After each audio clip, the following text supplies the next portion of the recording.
Sunan Derajat lahir di Ampel Denta, Surabaya pada tahun 1470 dengan nama Raden Kasim, putra dari Sunan Ampel dengan Nyi Ageng Manila, adik dari Raden Maulana Makdum Ibrahim atau Sunan Bonang. Raden Kasim atau Sunan Derajat memiliki banyak nama atau julukan. Misalnya Masai Munad, Raden Saripudin, Maulana Hasim, Pangeran Kadrajat, atau Sunan Mayang Madu. Raden Kasim mendapat ilmu keislaman langsung dari ayahnya, yakni Sunan Ampel, yang memimpin pondok pesantren Ampel Denta di Surabaya. Setelah beranjak remaja, Raden Kasim merantau ke Cirebon guna berguru kepada Sunan Gunung Jati. Di Cirebon, Raden Kasim menikah dengan putri Sunan Gunung Jati yang bernama Dewi Supiah. Hingga kemudian Raden Kasim kembali ke Ampel Denta bersama istrinya. Sesampainya di Ampel Denta, Sunan Ampel memerintahkan agar Raden Kasim untuk berdakwah di daerah Gresik. Raden Kasim melaksanakan perintah ayahnya, meneruskan perjalanan menuju Gresik. Raden Kasim menetap di desa Banjarwati dan disambut baik oleh sesepuh kampung yang bernama Kiai Mayang Madu dan Mbah Banjar. Di desa Banjarwati, Raden Kasim dinikahkan dengan putri Kiai Mayang Madu yang bernama Nyai Kemuning. Di wilayah yang bernama Jelag, daerah yang memiliki wilayah lebih tinggi dari tempat lainnya di desa Banjarwati. Raden Kasim mendirikan surau dan mengajar penduduk setempat. Kendati tergolong bangsawan, Raden Kasim amat dekat dengan rakyat. Jiwa sosialnya tinggi, serta mengutamakan kesejahteraan penduduk.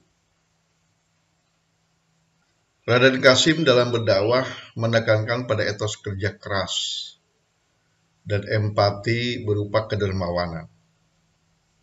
Sikap tenggang rasa, saling peduli, pengentasan kemiskinan, gotong royong, dan solidaritas sosial. Ketika turun langsung ke masyarakat, Raden Kasim mengajarkan banyak hal kepada masyarakat. Mulai dari membangun rumah, membuat alat-alat untuk memikul orang, seperti tandu atau joli, dan lain sebagainya. Pada akhirnya, Raden Kasim dijadikan imam pelindung oleh penduduk di Pedukuhan Derajat. Sejak itulah, Raden Kasim mulai dikenal dengan sebutan Sunan Derajat. Sunan Derajat dalam berdakwah dengan ajaran Pepali Pitu atau 7 dasar ajaran. Apa saja sebagai pijakan kehidupan sehari-hari yang disampaikan oleh Sunan Derajat yang disebut Pepali Pitu itu? Pertama, membangun resep tiasing sesama,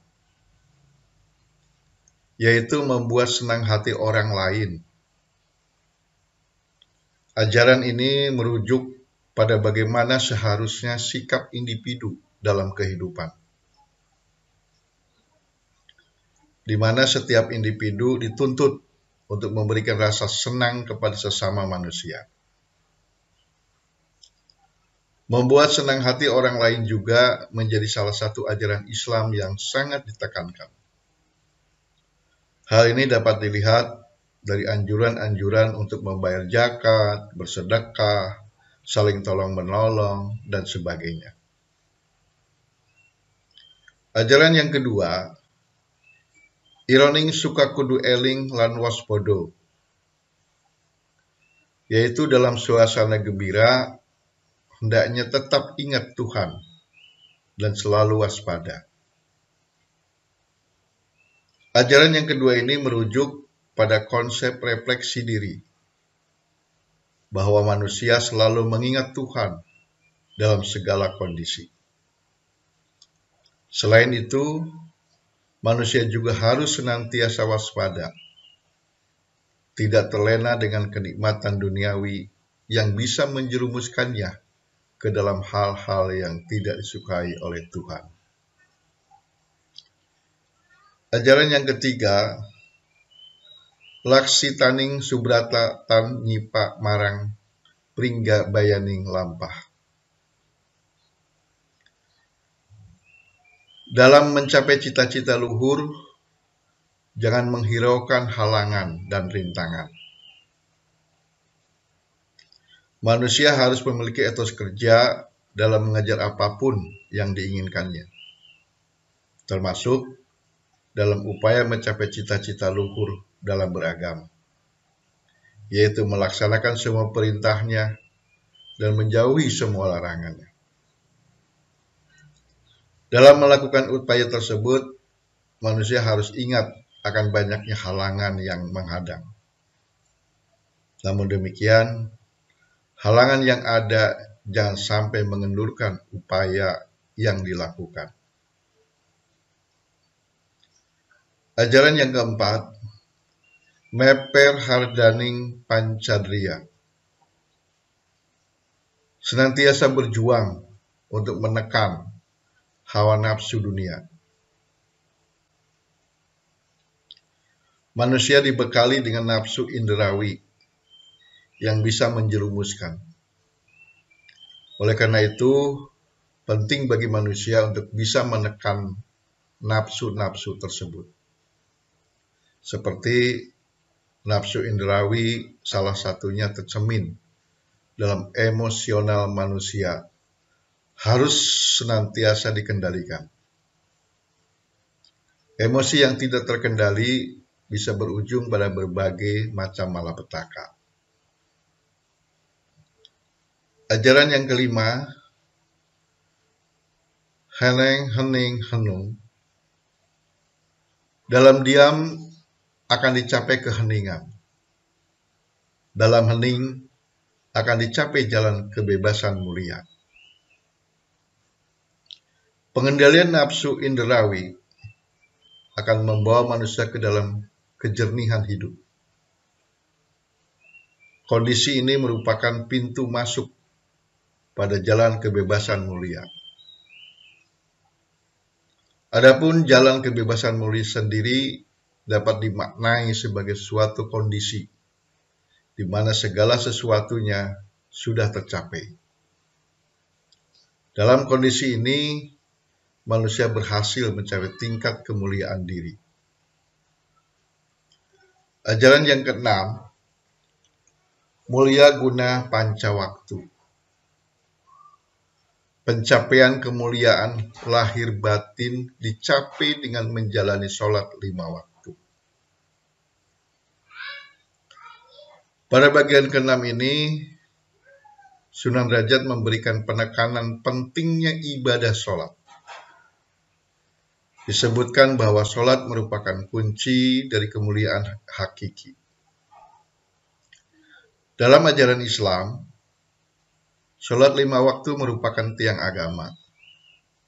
Maksudnya, Islam akan berdiri tegak jika pemeluknya mengerjakan sholat dan sebaliknya. Selain itu, sholat 5 waktu juga dipahami sebagai pembeda antara umat Islam dengan umat selain Islam. Ajaran ketujuh, menehono teken marang kang wuto. Menehono mangan warang wong kang luwe. Menehono busana marang kang muda. Menehono pangiup marang wong kang kaudanan.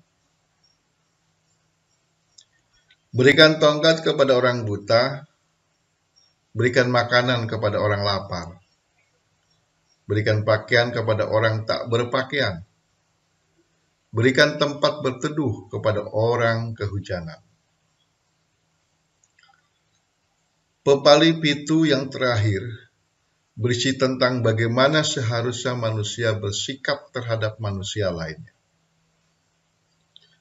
Ajaran ini kental akan kepedulian sosial. Ini menjadi puncak dalam ajaran Sunan Derajat. Ajaran ini berfokus pada masalah sosial, seperti ilmu pengetahuan dan pemenuhan kebutuhan dasar manusia. Sebagaimana ulama Wali Songo yang lainnya berdakwah lewat seni dan budaya, Sunan Derajat juga mahir menggunakan sejumlah tembang. Tembang terkenal yang digubahnya yaitu tembang tengahan Macapat Pangkur untuk menyampaikan ajaran falsafah kehidupan kepada masyarakat. Sunan Derajat juga pandai mendalang serta sesekali mementaskan pertunjukan wayang untuk sarana dakwahnya. Peninggalan Sunan Derajat yang masih disimpan hingga sekarang yakni seperangkat gamelan yang disebut singo mengkok serta benda-benda seni lainnya. Di masa tuanya, Sunan Derajat pindah ke kawasan Dalam Wungkur, arah selatan dari desa Derajat. Beliau menghabiskan masa tuanya dengan berdakwah di sana. Pada tahun 1522, Sunan Derajat meninggal dunia. Makamnya terletak di desa Derajat, Lamongan, Jawa Timur.